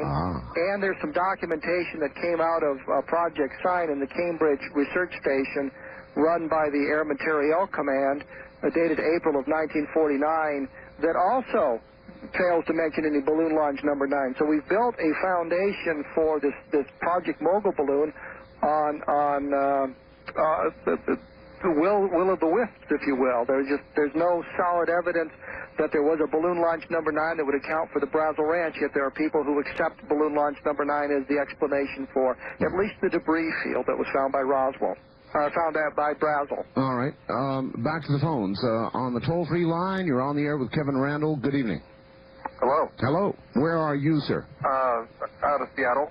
Seattle, all right. Okay, my question is, I saw the movie and read the book, and in the movie, the Townsend character tells him that one of the occupants lived and passed on information. I want to know how much truth or fiction that they've been able to ascertain to that. And, well, let's just go with that. All right, let's just go with that. Good. Kevin? We have some testimony, secondhand, that one survived, and we put that information in the book because we thought it was important for people to hear that testimony that one may have survived the crash. We have since learned from another witness, an eyewitness found by Don Ecker, that he believes one survived the crash. So we're getting a larger body of evidence that one survived. Presently, or to be grammatically correct, at the present, we believe that all were killed in the crash, but there is a growing body of testimony that suggests one may have survived, and we're looking into that. All right, I've got a lot of faxes here. Here's one of them, Kevin. It's a two-part question. Two things bothered me about the testimony of Steve McKenzie. He said he was an intelligence officer, a radar operator, and a key person to the crash site. From what I know of the military, people are pigeonholed into specific roles. How could McKenzie do all these things? Well, the readers misunderstood, probably because we didn't make it clear. McKenzie was not a radar operator. He was an intelligence officer who had been sent to monitor the operation, or monitor the radars at White Sands. And all he was doing was watching what was going on. He was not a radar operator. But when you move into the intelligence field, oftentimes people are put in a lot of different situations to monitor things and prepare reports. But the idea that McKenzie wasn't, in fact, a radar operator is something that others have questioned us on, and so it's clear from the book that we made a mistake in not clarifying that he was not a radar operator per se. All right, good. McKenzie said the military was monitoring strange objects on radar just prior to the crash, and he was ordered to watch the radar at all times. He said that even he had to rig a set of mirrors to watch the radar screen when he went to the bathroom. Seems to me like it would be really hard to see any detail on the radar screen from a distance through mirrors. Again, that's my fault. When McKenzie told me the story, what popped into my mind was the system of mirrors that was used in the movie Real Genius when they were trying to get the laser to bounce outside the house. Right. What he said was, and he's made this clear to me since then many, many times, what he said was there was one mirror they put up because there was a warning light. If something happened in the radar room, the operator or somebody would flip the switch and a warning light would go on to show which screen was active and what was going on, and the mirror was set up so that they could see that warning light in case it came on. All right. So that was a mistake that I made and shouldn't be blamed on. All right. Very good of you to admit it. This is from John in Portland. And finally, if the crash and cleanup had been going on for 2 days before the press release, if they wanted to keep it secret, why would they make the whole thing even more visible by issuing a press release that they had captured a flying disc? It seems that, according to the information we have, that the information was leaking out. Brazil had been into town. He talked about it to Frank Joyce. Joyce had put it on the radio. There were rumors flying around Roswell at this time, and what they were attempting to do was suppress those rumors. What they did was they set up a straw man. Yeah, we have a flying saucer. 3 hours later, they said, no, we made a mistake. These clowns in Roswell aren't smart enough to tell the difference between a balloon and a real flying saucer, and it killed the story right there. At that point, the story was dead. Nobody was questioning anything. Everybody was laughing at the clowns in Roswell. It was a brilliantly conceived operation. I'm amazed that they actually thought of it, but if you take a look at what happened, it worked brilliantly and would still be working today if Jesse Marcel had not spoken to a number of people about handling pieces of a flying saucer. All right, this is from Jeff in St. Louis. Would the sighting information on Roswell be available to anybody under the Freedom of Information Act? In other words, how much would anybody wwho filed get? Once you mention the word Roswell, you've kind of given it away, what you're looking for, and you're dead in the water. You have to go at it in a sort of a clever way, not suggesting you want Roswell. We have not found anything through Freedom of Information that would provide any documentable proof that Roswell took place, although I guess I should qualify that. There was a Freedom of Information Act request that went in against the FBI, and the FBI released a whole raft of documents, and hidden in the documents was that handwritten note by J. Edgar Hoover about the discs recovered and the Army not allowing the FBI to see them. So there was a hint there. We still don't know exactly what that means. But what we've done is, through Freedom of Information, is provide us with the information on Project Moondust. It's provided us with other links between Moondust and UFOs and things like that. So the Freedom of Information works to a certain extent, but it doesn't give us all the answers we want. You've got to kind of approach it stealthily. Yes, and the other thing is, to get the information, they say now you have to be as clear as and specific as what you want, so they know where to look for the documentation. Sure. And we've requested specific things. For example, Jay West told us about a map that was at Holloman Air Force Base that supposedly showed two sites on it, the debris field and the impact site. And of course, we put a FOIA request in at Holloman to get a hold of that map, and they came back and said we can't find any files. And if you perceive this answer as being non-responsive, then you can appeal it to the Air Force. They'll look at it. If they find the same way, then you're forced into court, and it costs you money. All right. On the toll-free line, you're on the air with Kevin Randle. Hello. Hi, this is Ted from KVI. Hello, Ted. Just in relation to what you were talking about a little bit earlier, there was a couple of very interesting calls on the Laura Lee program last night. You might want to call her and verify with, but to relate it, it was a couple of people that had connections with people in the service. One had been an actual member of the service and mentioned something about the black helicopters, and he said that there's an area somewhere down there in the southwest that they do specific training in regards to it, and they are unmarked helicopters, and they very frequently go abroad or through domestic places and cordon off various areas and do various exercises. All right. And the second call was in relation to kind of on a couple of different levels, but dealing with the far-fetched the hollow earth theory, or dealing with that there is an underground type of civilization or different cities and whatnot connecting, like also with Area 51 and some various tunnels and stuff going on. All right. But he related that there was some activity of various groups going down in small units of four-people groups, and the government was kind of doing this type of thing, but it was very bizarre kind of calls. But all right. Well, there are many of those. Kevin, what do you know about this tunnel business? There have been stories for years now about underground tunnels. Anything to it? Well, that and the hidden bases, I guess, is all part of that. Right. I have seen no evidence that would convince me that this takes place. I'd like to see some better evidence, but until I do, you have to kind of sit back and say, well, it's interesting, and if you prove that the UFOs, flying saucers, can get here from another planet, then some of this stuff makes more sense because you don't have to leap that one hurdle to get here. But at this point, I'm afraid a bit skeptical on that. All right. From Greg in Seattle, why weren't the archaeologists who were near the crash site presented in the movie? They didn't reference them in the movie. I think that was probably just there was only so much they could do in the movie. And frankly, I would have liked to see them do a lot more in the movie. And everybody I've talked to seems to wish the movie had been longer. All right, the end of the movie, Jesse, you remember the gentleman who met with Jesse Marcel in the empty hangar? That was the Townsend character, Martin Sheen, yes. Is there any indication that really occurred? No, none. That is like the reunion that Jesse Marcel was at, that was created to build a framework for the film and provide information in the film. And all right, well, it is important to know where they took dramatic license. Oh, absolutely. All right, good. Let's go back to the phones. On the toll-free line, you're on the air with Kevin Randle. Hi. Hi, Art. This is Brian up in Tacoma, Washington. Hello, Brian. Hi. I'm just curious, this material they found at Roswell, did it have a radar cross-section? I'm an air traffic controller, have been for 10 years, and I look at Mount Rainier every night. And I've never seen anything. Nothing weird out of the ordinary, and I don't know any other controllers that have. I can go the same direction. I was an Army helicopter pilot. I don't know anybody as an Army helicopter pilot who saw anything out of the ordinary. Although, to be perfectly honest, we did chase a black helicopter in Cambodia once.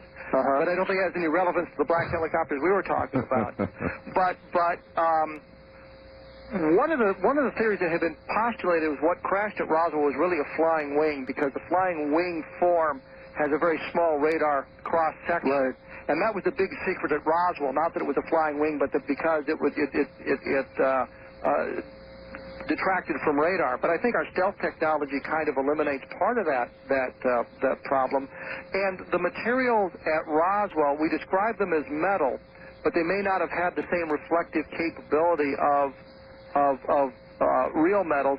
But again, McKinsey and others said that they had watched this object for a number of days on radar. So we've got some problems that we simply just don't have information on. So we have to speculate in various arenas. All right, and this comes from Dan. I like this kind of question from Phoenix.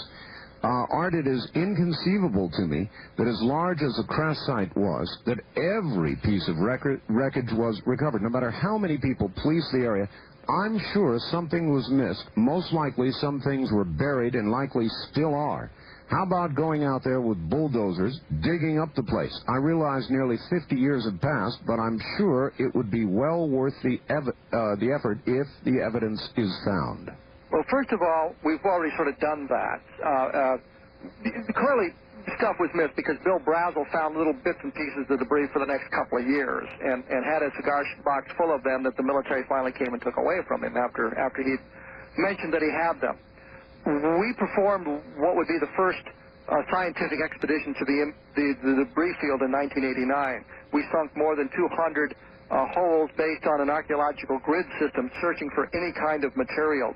We dug up the yucca plants that looked like they were 40 years old to see if there was anything trapped in the root system. We looked at the sinkholes. We looked into caves.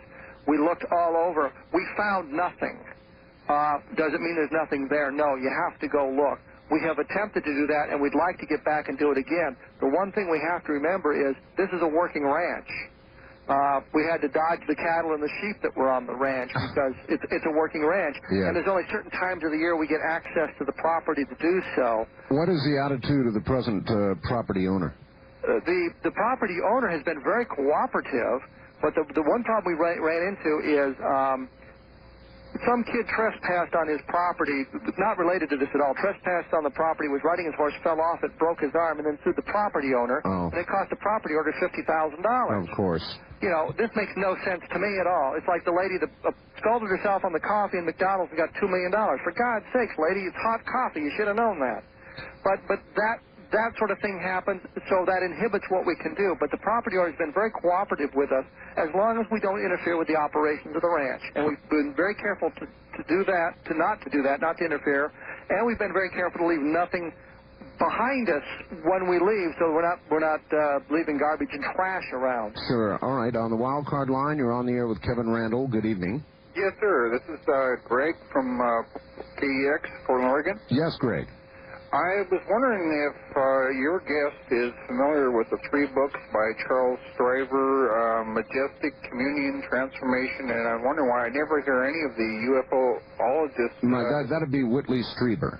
Yeah, Whitley Strieber, that's what it is. Well, first of all, Majestic was a work of fiction, and so we can eliminate that right there. And it's clearly a work of fiction, and Strieber makes no bones about the fact of being a work of fiction. The other 2 books deal with the abduction phenomenon. What Don and I have been doing for the last 5 years clearly is investigating the case at Roswell and staying away from the abduction phenomenon as much as we possibly can. There are others who are better versed in that. John Mack, Bud Hopkins, for example. Yeah, I had John Mack up on here a couple of weeks ago. There are a lot of people, Kevin, who feel the abduction thing is the best line of research to now follow to try to prove something. I take it you're more of a nuts and bolts kind of guy. Our feeling is if we can establish Roswell took place, meaning it was an extraterrestrial spacecraft, then the work done by Bud Hopkins and John Mack follows that much easier. They don't have to leap that first hurdle of proving that the UFOs are extraterrestrial. We've done that for them, and they can get on and do the work that they need to do, and we can find out what the hell is going on. All right, good. Wildcard line, make that toll-free line. You're on the air with Kevin Randle. Hi. Well, Art, I'm privileged. This is Tom in Mesa, Arizona, KFYI. Hi, Tom. And I want to ask Kevin, what sort of methods of propulsion he may suspect they use. It's certainly not conventional Newtonian, throw rocks and go the opposite direction. I really have no clues about the propulsion. We have no evidences for that at all. I do know that Marcel, when he had an opportunity to use a Geiger counter, could find no evidence of radioactivity. I also know that James Van Allen told me that if you move a spacecraft through space at near relativistic speeds, that you are in essence bombarding it with hydrogen atoms, and the craft itself should become radioactive. There's no evidence that that happened. When we get into the idea of propulsion, we just simply don't know.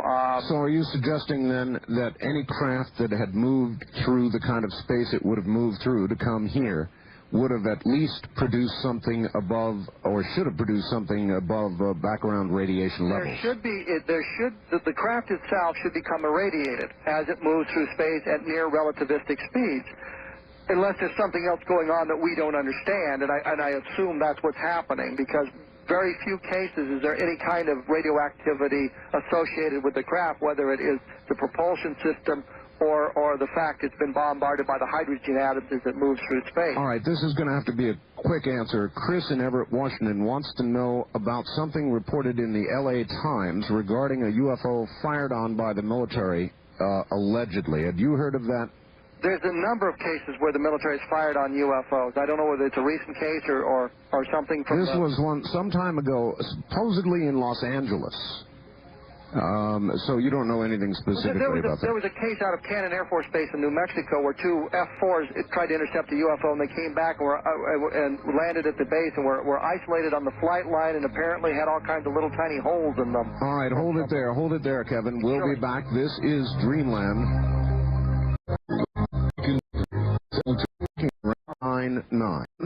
800 morning and 8 at night, please. Mountain Time item that I'm back on the air again. Hi. Hi.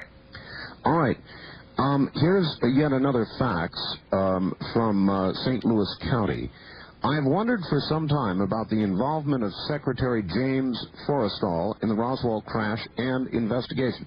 Of course, Mr. Forrestal was the one in the movie who received the mental message from the one living alien through the glass.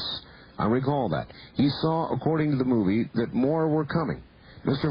Forrestal went from sanity to reportedly uncontrollably paranoid behavior, that somebody was out to get him. In the movie, the 12 men sitting around the table discussed the plans of whether or not to tell the people. Mr. Forrestal seemed to express the feeling that we should all be told the truth. Is that roughly accurate? What we know clearly is in July of 1947, the War Department and the Navy Department were combined into the Department of Defense, and Forrestal, who had been the Secretary of the Navy, became the first Secretary of Defense. He was in a position to know everything in 1947. He would have been told. Mm-hmm. We don't know how much else he may have known from that point. So, again, if you remember, in the movie, this was Townsend telling Marcel what was going on, and then Townsend said to Marcel, well, then none of it's true. Well, maybe some of it's true. So what we're getting there is the idea that this disinformation has been fed into the public. Remember the general sitting around there saying, well, we can tell them the real story from less than credible sources. Yes. We can plant stories. So they're showing that all of this is going on. So we just don't know exactly what Forrestal's involvement was or how much he knew. But clearly he was one of the people at the top who should have known. And General Nixon, I think, even identified him as one of the people who knew. All right. Did his mental deterioration, was there a deterioration? The story is he committed suicide. Yes. That would suggest there was a mental deterioration, but we don't know what, we as laymen don't know exactly what caused that deterioration. All right. On the toll-free line, you're on the air with Kevin Randle. Hi. Hi, Art. Where are you, sir? I'm in Salt Lake City. Okay. KCNR. KCNR, yes, sir. Did you know that the 800 telephone system only gives you so many rings and it doesn't? Yes, sir. We're well aware of it. That's true of every telephone system, not just the 800 number. Is there any way you can put an answer in hold on your end? Well, yes, but that would make people angry because they'd be on hold for a long time. So we just go ahead and do it this way, sir. Oh, it really complicates it. I got a good line 3 times. Anyway, sir, you are on the air now, so go ahead. I understand it. Mr. Randle. Yes. A couple of questions. One is, the radio announcer said that he knew things that he had determined not to talk about. Now, Frank Joyce, yes. In the movie. And also, what connection do you feel this has to the not-so-famous crash site on the plains of San Augustine? I think, first of all, Frank Joyce has said all along that Mac Brazel told him stuff, and he doesn't want to put words in a dead man's mouth and won't tell us what Brazel may have told him in that first interview. So we just don't know. My personal opinion is there was no crash on the plains of San Augustine. That story came about because of the Barney Barnett testimonies offered from his friends, and that they may have understood what he was talking about. Our opinion is that Barney Barnett came in contact with the archaeologist led by Curry Holden.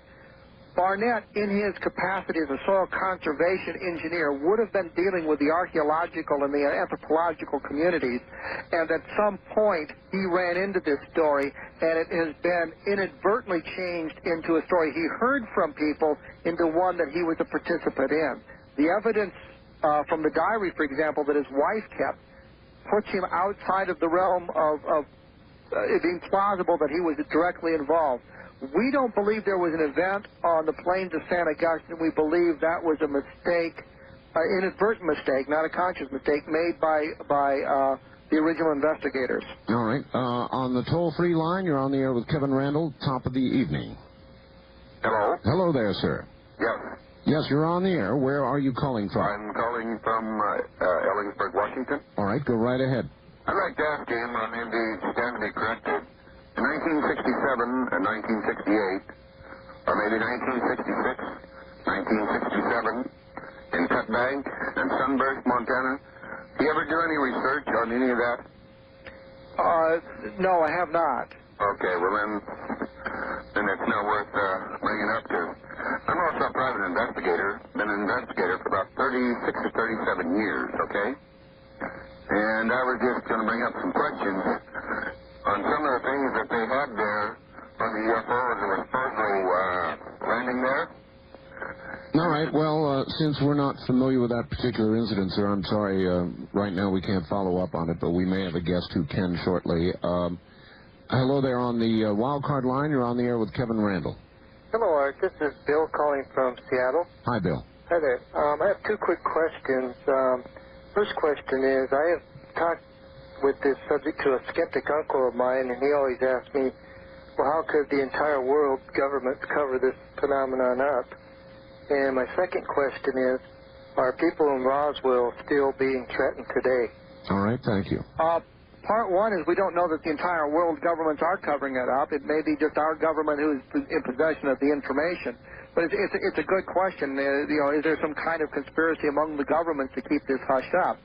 Clearly, well, I think, Kevin, his question is more general, not just with respect to Roswell, but the whole UFO phenomenon. If it were real, how could all of these governments worldwide be covering it up? And then the answer is the Belgians, of course, were just out with the sightings there in the early part of this decade, talking about it. They may not be in possession of all the data our government is in possession of, and a lot of the governments, the French government, takes a much more serious look at the UFO phenomenon. By the way, while we're on the subject, there was an Associated Press report in the last week or two, Kevin, that the Chinese government called for an investigation into the whole UFO phenomenon.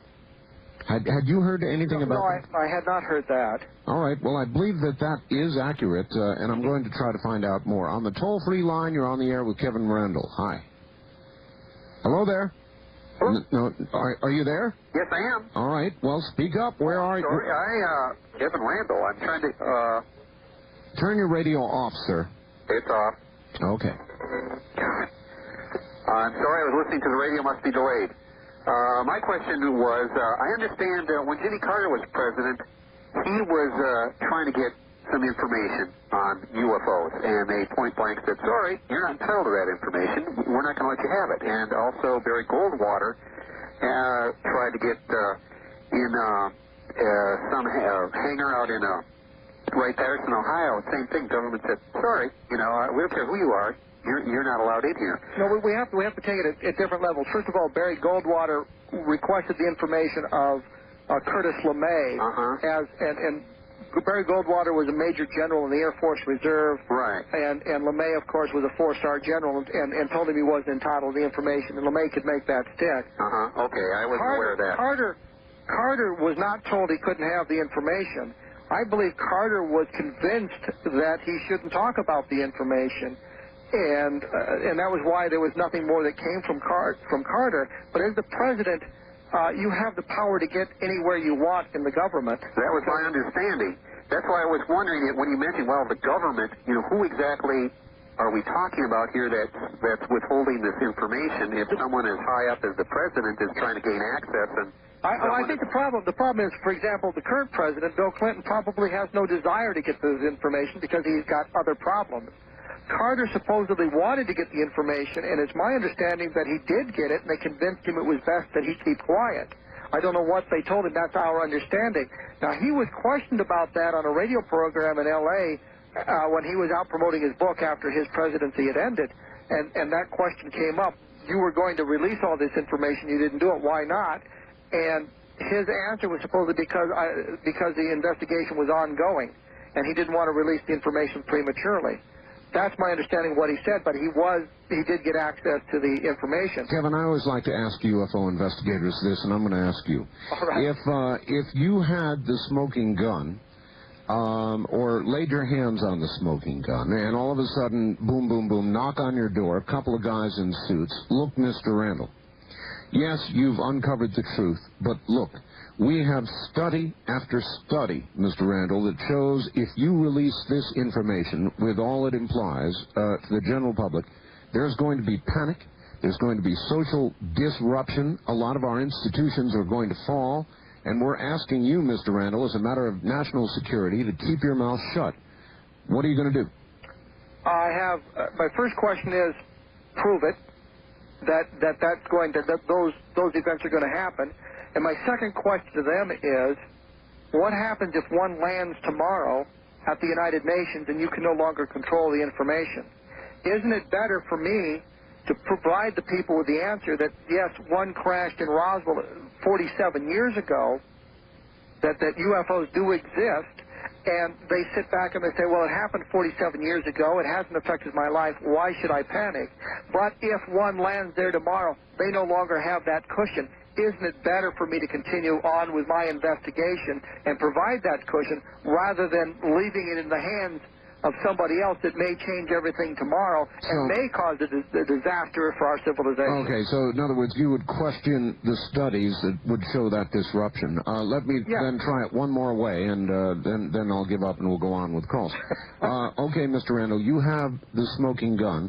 But we're here to tell you that if you go anywhere with it, if you talk to the media, if you keep going the way you're going, you are going to end up in the desert, not to ever be heard from again.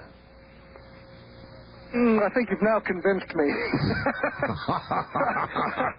or better yet, how about you give me $10 million, and I've never heard the term flying saucer. Oh, Kevin.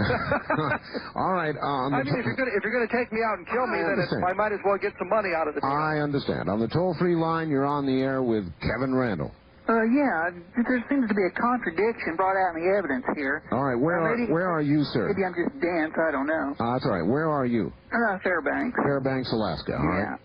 But all the debris, it was broken into small pieces, and the bodies supposedly appeared to be very fragile. Okay, it's been showed that these pieces were hard to cut, couldn't be cut, whatever. How come it could have busted into so many small pieces?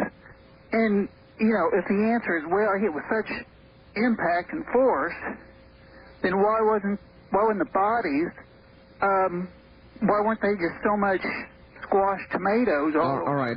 We'll tackle that. Well, I believe the answer to that would be there was a debris field and then supposedly a second site at which the main body of the craft with the bodies was found, correct? Yes. Yeah, and that may explain it right there. But frankly, we don't have a good answer for that question. All we can do is report on the testimony that we've been given and look at that, and it may be that there was some kind of outage on a sort of like person of the information, but knowing. And he didn't want a running saucer that they had guarded. And, you know, if the answer is, well, it hit with such impact and force, then why wasn't the bodies, why weren't they just so much squashed tomatoes? All right. We'll tackle that. Well, I believe the answer to that would be there was a debris field and then supposedly a second site at which the main body of the craft with the bodies was found, correct? Yes. Yeah, and that may explain it right there. But frankly, we don't have a good answer for that question. All we can do is report on the testimony that we've been given and look at that, and it may be that there was some kind of outer shell that was shed by this thing that accounts for the debris field, and the bodies themselves were protected in the vehicle or whatever that was found on the impact site. We just don't have a good answer for that. All right, good. On the wild card line, you're on the air with Kevin Randle. Good evening.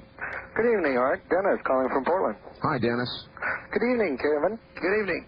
I'd like to use this opportunity. I know you continually investigate this case. I was wondering if you could update us on any new information or findings since your two books and your lecture here in Portland. Well, I think one of the things we need to point out is Don Ector from UFO Magazine found another first-hand witness, and that tends to corroborate a lot of the material in the book, and that's a major find. I agree. But what have you found, or Don? I found another witness named Leo Spear, who was an MP at Roswell in July of 1947. He's in the yearbook. We can document him there. Wow. What he did was he was not involved in guarding the site, but he remembered his friends who were, and they'd come back in the barracks talking about this flying saucer that they had guarded, and he thought it was just a bunch of BS until he read about it in the newspaper. And what Leo Spear has done is show the military involvement prior to July 8th through his testimony. So that is a find that we find significant as well. How's that, caller? Very good. All right. Keep up the great work, Kevin. Thank you. Thank you. Thank you very much for the call. And on the toll-free line, you're on the air with Kevin Randle. Hi. Hi, Art. This is Kim from Olympia. Olympia, Washington, yes. And I have a piece of information for you and a question. All right.